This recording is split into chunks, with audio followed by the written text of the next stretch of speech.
Hi everyone, VayHoz here, and today I'm going to make a video to show everybody how to kind of get started in FL Studio and all that stuff, and yeah, I'm gonna kind of go and like show you everything I know, sort of, kind of briefly, but also kind of, I'm gonna try to get it covered. But feel free to ask any questions that you have during this video in the comment section down below. I'll be glad to answer those. So first of all, when you open FL Studio, I'm not even sure what it's gonna look like, to be quite honest, because I changed the view, but I'm pretty sure I can arrange this default. So I'm just gonna save this current arrangement just in case, because I don't know what it could be. But here, desktop default. So it's gonna look kind of, well, yeah, I guess the same thing. So you're gonna have, a couple things that you need to keep in mind here. You have your playlist over here. You have your pattern editor right here, and you have your mixer. Those are the three like main things that you'll be using, during your career in FL Studioing. So well, we're gonna start over here with our nice little pattern editor. I'm using FL Studio 12, by the way. If you don't have it, it's pretty much the same as 11. It might not be called the same thing, but anyway. So yes, you will have this nice pattern editor, and you have a sampler in here by default. But you don't. I don't personally use. I don't really need that, to be honest. So you can't really delete it until you have another track. So yeah, what I like to do is add a random plugin. Let's say Citrus is a good one because it comes with FL Studio Producer Edition now. So, and that's the default thing, I guess, for that's the default preset for it.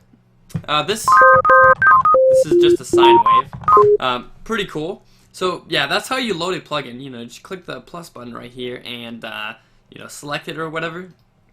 And if you don't even know how to put a plugin in there, it's pretty weird now. I don't know what they did or for what reason, but if you can go into your plugin database here, installed effects, depending on what it is, obviously. So generator, if it's massive, it's gonna be a generator. If it's like an effect plugin that you have in your mixer, it would be in effects. So yeah, you just go into here, plugin database, install the generators, and then VST right here. So all your stuff is gonna be right here. I have, massive in here and stuff like that. So yeah, that's where you add it. If you want to add it onto your list here, you're gonna have to right click it and then just hold on, add to plugin database right there. And then yeah, I'm gonna press no because I already have it in here, and that's how you add plugins in your FL Studio. So let's say you have added massive, like we kind of did right there. Now you load that up, and this is all great and stuff. And let's say you were just playing along,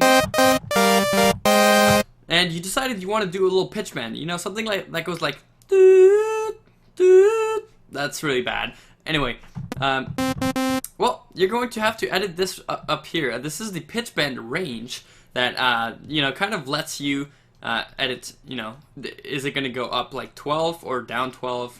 This is like the knob that's going to let you edit that. But for most plugins, if they're not by image line or inside FL Studio, like Massive, for example, that's an external VST. So you're going to have to do something else in order to edit this pitch bend fully. Right now, you can only go up 2 and -2. And why is that? That is because here in the settings for the pitch bend, which automatically routes to this knob, it currently says that it's only going to let it go up 2 and down 2. So that is why it's only going to let you go up and down 2. If you turn these knobs here down -12 and then up +12, it's going to let you go all the way. And then if you have a MIDI keyboard, then you can do the same thing. Just all the way. So it's pretty cool, pretty amazing, and yeah, that is cool. If you want to name your track quickly without having to leave that, you can either right-click your name up here. Actually, no, that doesn't work anymore. They used to work in the other FL Studio. You press F2 while you're in the plugin, and then you can name your channel or whatever. You can name your plugin. Let's say I call this my saws. And then, so that's named in your pattern editor right here. And then if you click on it again, you can click on this little track right here, and this is going to give your channel a mixer track right here. And that's when you can load in all the effects, but we're not going to get to that just yet. There's just another way you can do this, and that is right here. You can click on where is it again? I kind of forgot because I never use this. Oh, assign free mixer track right there. It's the same button as just clicking on the track right there. So pretty interesting. And then the number right here is the track number that your plugin is into on the mixer. So currently this is Massive is the only track that's in this insert, but you can have more than one, obviously. It's up to you. For example, this, if I wanted to put in the number 2, then you can do some kind of effect that's gonna affect both of these. So if I were to play like oh crap, I just pressed F1, which opens up your like manual. But yeah, if I play these two instruments at the same time, and then I kind of like low pass this or whatever, it's gonna affect both of them because they're all on the same track. So a very brief explanation of mixer tracks and stuff like that. Pretty great. So yeah, let's keep going. I'm actually gonna delete this Citrus because I don't use Citrus a whole lot. It's for FM basses and stuff like. I use it sometimes if I want to make like really weird, basses, and I could make a video eventually on it. Alright, so there's a couple things that you can do once you have your instrument set to a track, such as EQing, distortion, all that stuff that you would normally do onto, a instrument. Like, let's say your EQ is really bad on your instrument. Let me get a good example here. A lot of the strings in Contact really sound like shit. Like, not the really expensive ones, but just the ones that the ones from Complete Elements. Some of them like aren't super great for the EQ, and including the drum kits and all that stuff. So let's say we wanted to get this nice little, the string thing. You can give that a track and then get a nice EQ in there. And what I love doing with my EQs is, you can tell if something is missing some high end. So all I have to do is drag one of these all the way up there. There you go, there's your high end. And if you don't like this low end over here, just get rid of it. You can either lower it, you can even like high pass like that.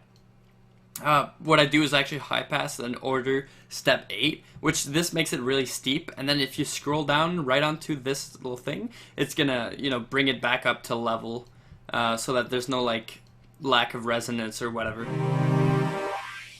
That's what high pass does. You can do low pass, it's the exact opposite. If you scroll up this time, it's gonna kind of do that. But yeah, if not, by default it's peaking, I'm pretty sure, for most of these, except for the first one. This is actually a high shelf if you look at the type. So high shelf, and then I'm not sure yeah, I think this one might be a low shelf by default. But yeah, that's the basics for EQ. Pretty interesting. Another thing, reverb, if you kind of want to add that stuff in. I think this already has reverb by default, so I'll just go ahead and turn that off. What I like doing with this reverb is just turning this up, a little bit like that. Because the high cut, I love high cut. High ends is amazing. High damping too, this actually adds a lot of higher frequencies in your reverb stuff. Decay is obviously how long, the reverb effect is going to happen for. So it can be pretty annoying if you don't like it. So you can have it like just really low, so that it just sort of acts as a dimension expander, I guess, type of thing, I guess. It's pretty cool. Just a quick tip, always do your EQing before reverb, because if you do the opposite, it's gonna be weird, because you'll be reverbing something that you'll be expanding on the frequencies that you don't want, and then good luck trying to get rid of all those expanded frequencies. So that's why I just EQ before reverb always. That's like, I can't think of a scenario where I would want reverb after or before my EQ. I don't know. That's just me. Sometimes I'll have a post EQ like after the reverb just to boost, the effect or whatever, that kind of thing. But in general, that's a good tip. Another thing I like to do is have this plugin called Camel Crusher. It's pretty great for distortion and stuff like that. I would never use that on strings, to be honest, but this has a built-in compressor, which you don't always want to have like super high. It's just if you're lazy and you don't want to do compression using FL Studio's native wave shaper, then Camel Crusher is your it's golden. It's golden for sure, for sure. Speaking of the wave shaper, it's really weird. You know, it's like a compression ratio thing, very complicated. I don't, you know, I never really took the time to mess with that, to be quite honest with you guys. So yeah, it's you don't really have to worry about that too much. If you press F8, by the way, that's a cool shortcut to bring up the plugin picker. It's not, you know, always useful, but it can come in handy sometimes. F9 is for your mixer. That's a really useful one. F6 is for your pattern editor if you're in your playlist. F6, boom, right there. And then F5 is for your playlist. Boop, just like that. So that stuff is really useful. You know, those are like things that you kind of get used to doing, I guess. If you're tired of like having to press these, like I don't like these buttons are great and all, but like I don't you know, spend time going like, what does this button that looks exactly like the other button do? Like, no, I don't have time for that. I'm gonna use the shortcut. So thank you, ImageLine, for adding those shortcuts in. It's pretty good. Okay, let's see. I'm trying to look for other things that we can kind of you know, expand on. Automation. There are many ways of automating things in FL Studio, and that's pretty good. Let's say for Massive, okay?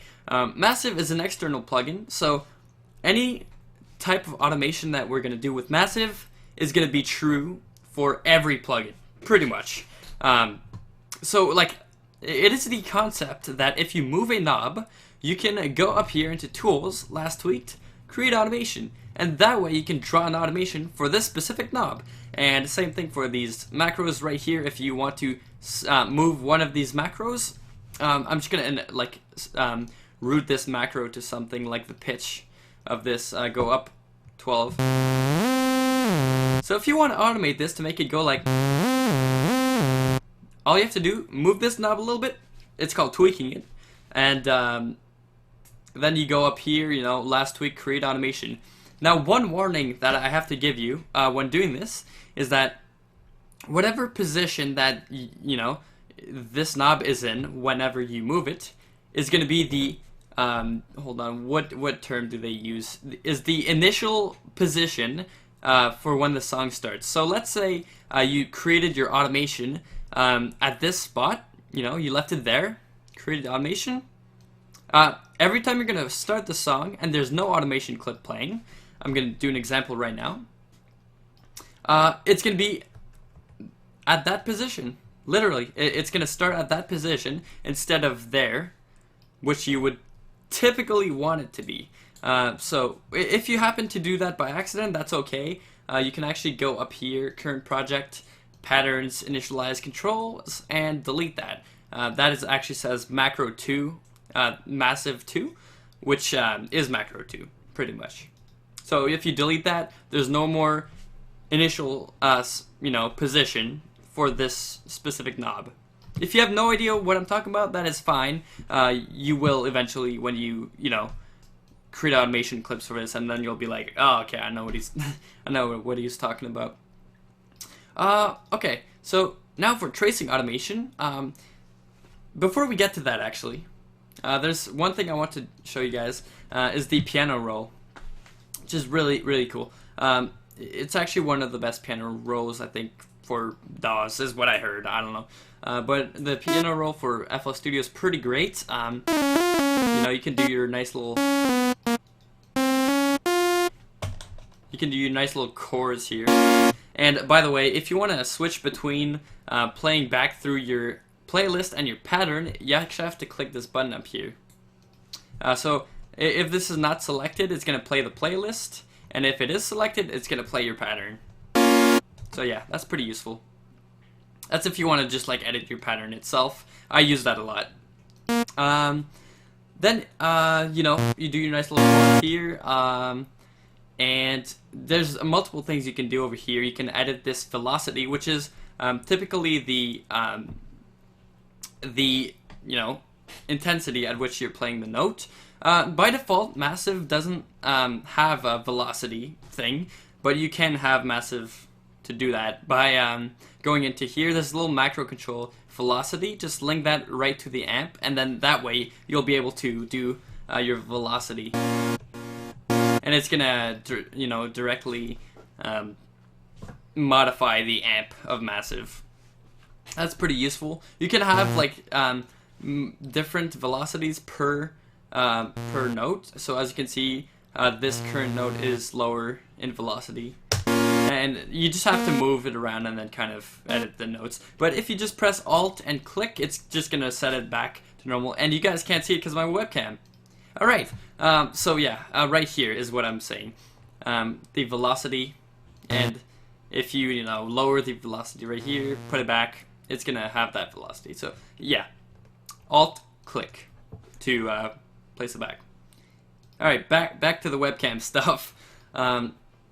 Okay, another thing over here, I'm actually gonna move it so I don't have to close my webcam every time I talk. So if you want to, you only have like 4 divisions here, or yeah, 3 divisions, whatever. And if you want to be more specific as to what you want to do, let's say you want a really short note like this, you can either zoom in a lot, which is going to let you kind of freely, adjust this, or you can press Alt if you're, because this is not, if you're zoomed out, it's not going to let you freely do it. So if you press Alt and then you edit it, you can freely, mess with the size of it, or the length of it, rather. If you want to do triplets to be exact, all you have to do is go up here, click on 1/3 step, and that is really good, for triplets. You have an exact number. There's no like random, weird stuff going on, like if you press Alt and stuff. So yeah, this is pretty useful. One thing I like to do if you're actually going to use triplets is, hold on. Yeah, I'll just remove all these notes just to... So you won't actually hear the difference if it's that close together. So all I do is I right click, drag all of this, and then click, do that again. So by the way I actually loop this is actually by right clicking right here, and to get rid of it is you press Control and then click on here. If this is looped in your pattern mode, you can actually listen to it over and over and over, as you can see right here. And the way you get rid of that is Control click. Yeah, so do that, do this looping thing, and then press Alt and then drag this, just to have a little bit cut off, so that way you can actually hear the difference between the notes. You can tell exactly where the note is cut, and that's a tip that you can probably use for your production and stuff like that. And if you want to place it back and make it all perfect, you can either quantize up here. Let's do that real quick just to kind of show you guys how that didn't do anything. So quantize, Alt Q, and you can go up here, go click on your default, right here, default. So yeah, what that does is it just quantizes your notes. This really fucked up really bad because it wasn't set for triplet mode. I'm not sure how to do that yet. You can just look into the quantization thing if you want, but yeah, I can do it manually too. Just select them all, Alt, and place it back like that, and that way it's perfect. You can't zoom in more because if you scroll up on this little bar, if you scroll up and down, it lets you zoom in and out, which is really useful. I think it's the same in the playlist editor right here. So yeah, I think that's it for the piano roll, to be honest. It's all great and stuff. There's a couple things you can mess with in the piano roll if you really want. There's these chords, there's the scales, stamps. So pretty useful if you want to do that. One tip I'm just going to show you guys in the playlist is if you press your middle mouse button, the one you would scroll on, if you click on it and then you drag, you can actually move freely just like that, and it's really useful sometimes. Sometimes I forget that it exists and stuff and whatever. But yeah, it's pretty useful. And yeah, now we'll go ahead and modulate. I'm going to show you guys how to automate stuff. So let's say, so this is currently our modulation for the macro controls. Macro control 1, 2, I think, macro 2. And for that, in order to kind of mess with it, we need a pattern. So we already have one, I think, if you look at pattern 1 right here. So I'll just make this a longer note and stuff. The way I actually exit those windows is just by escape. Quick shortcut right there. Pretty useful. So you can either like select your pattern by right-clicking here, clicking on your pattern, or you can go over here. You have 3 options here. You can either select all your automations, select from all your automations, select from all your patterns, or select from all your samples and loops. Those are all the options you have here to place stuff in your pattern. So yeah, okay, so this macro I'm pretty sure is modulating nothing right now. So if you go over here in massive, just put something random like that. Okay, let's do the pitch thing again. So now this macro is modulating 2 things, the wavetable position and then the pitch. So that way, if you play that right now, it's just going to do this position, for the macro. And then if you move it up, it's going to... hold on, I don't think it's linked right. It might be the wrong one, actually. Yep. Wrong instrument. Alright. I'm going to paste the same note in this instrument, which is the one that's being modulated. So there you go. That's how you trace automation. If you want to zoom in, you can do that freely, It's pretty useful for making growls, stuff like that. Even pitch. I like to do pitch with macros sometimes. And if you want to be a lot more precise, you can zoom into here and also drag this little track thing up like that. So you have full control, and you can, again, use the Alt trick. You have to click and then press Alt, and then you can freely move everything. If you click Alt first, it's actually going to play everything back, which is really annoying. So click Alt, then you can freely move. Pretty cool, pretty cool. Yeah, that's really nice. And then if you want to like make this go till the end, just click, press Alt, and fix it like that. I think, is it gonna be fixed? Yeah, like that. So yeah, that's how you do automation. Let's see, is there more things we can cover here? Oh yeah, samples. Okay. If you guys want to do drums and stuff like that in your songs, you're going to need samples. FL Studio has samples by default. If you go here into packs, drums, you have hats, kicks, kits, all that stuff. So if you go, select kick. These are great. Okay, I'm gonna select this because we're making an electro now. So, no, this is great. Yeah. So if you just drag your sample in, that's gonna do that.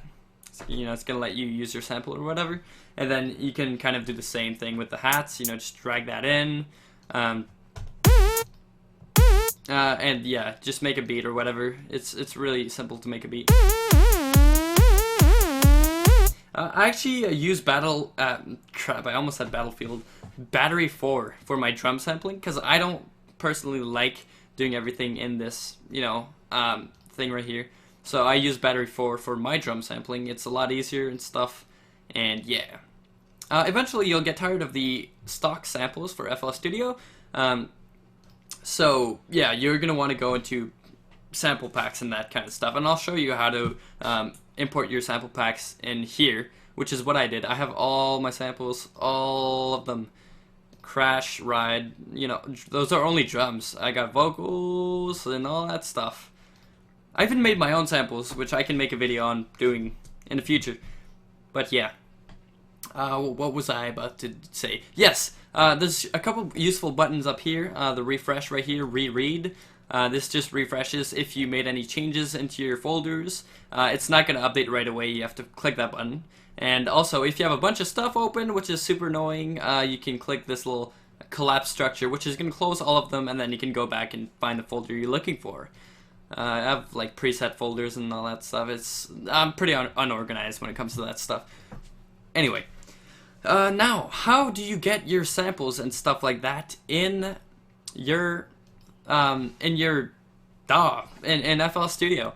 Okay, well, there's a couple things here. You got to go into your options up here, options, file settings, and you can actually access all the options in here if you really want. But file settings, and then right here you just have to click on this little folder thing. Then you can select, you know, your folder wherever it is. It could be on your desktop. If you want to go on your desktop and like see everything, yeah, it's pretty much already there. So yeah, music production. Then you click OK. Or I don't know, wherever your folder is. Yeah, that's pretty good. If you have any like presets and stuff, I guess you can do the same thing. You know, go over here, click on your folder, and then you know have the presets. But it usually doesn't work. So your plugin will usually have a way of opening the presets, like this does. This.